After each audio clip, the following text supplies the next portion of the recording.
ang mga multipurpose assault craft ng Philippine Navy nagpakawala ng missiles. Ito nga po mga idol ang ipinagmamalaki ng ating bansa ng mga assault craft na missile capable. Yan ang pag-uusapan natin, pero bago yan, kung bago ka lang sa aking channel, huwag mong kalimutang mag-like, subscribe at i-hit mo na rin ang notification bell button para lagi kang updated sa mga bagong videos natin.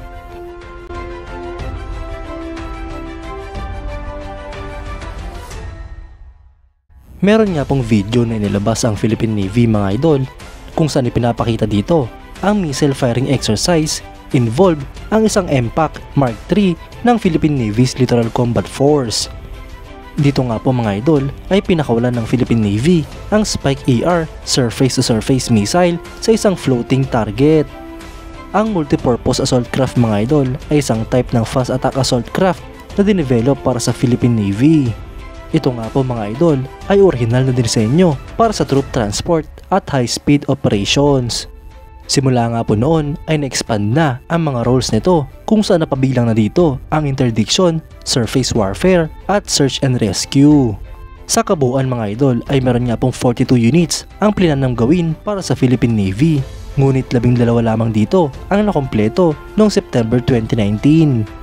Ang Mark III version nga po ng MPAC na ito ay ang kauna-unahang boat sa history ng Philippine Navy na officially armado ng mga missiles. Ang Mark III version ng MPAC na ito mga idol ay may bigat na 19 tons.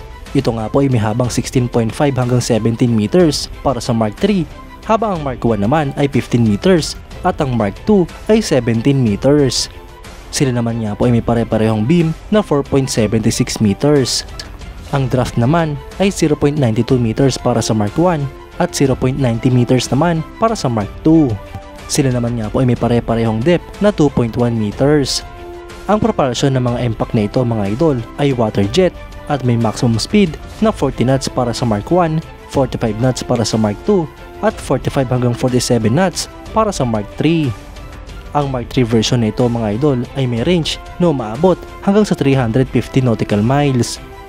Ang Mark I at Mark II version mga idol ay may capacity para sa 16 na pasahero, habang ang Mark III naman ay may capacity lamang para sa 8 hanggang 10 pasahero.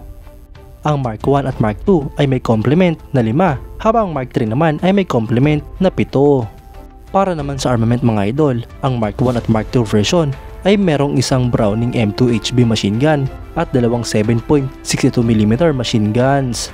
Habang ang Mark III naman ay meron isang Spike MLS ER launcher, isang Mini Typhoon weapon station at dalawang 7.62mm machine guns. Ang mga hull ng MPAC na ito mga idol ay gawa sa aluminum alloy at ito ay powered ng water jet engines. Ang Mark I at Mark II version nito mga idol ay dinedeploy na merong assault ramp sa bandang unahan ng barko, habang ang mga bagong version naman ay wala na. Mga idol, malaking tulong nga po para sa Philippine Navy ang mga multipurpose assault craft na ito, dahil nagagamit nga po ito ng Philippine Navy sa pagpapatrolya sa ating mga teritoryo. Ipinagmamalaki nga rin po ng Pilipinas ang pagiging missile capable ng mga MPACs na ito.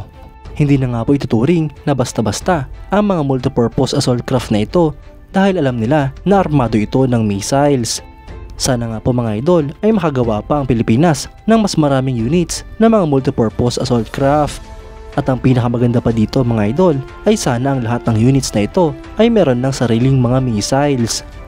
At nang sa ganun mga idol ay dumami pa nga po ang mga units ng Philippine Navy na armado ng mga missiles. Mas magiging epektibo nga po ito mga idol dahil alam na nila na armado ng mga missiles ang mga barko ng Pilipinas. Bukod pa dyan ay mabilis nga po ang mga assault crafts na ito at kayang-kayang habulin ang mga pumapasok sa ating mga teritoryo.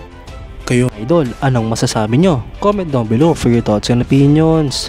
At yan nga lang po ang pag-uusapan natin ngayon mga idol. Maraming salamat sa panonood. Huwag nyo rin kalimutang mag-like at subscribe bilang suporta sa ating channel. Mabuhay kayo mga idol!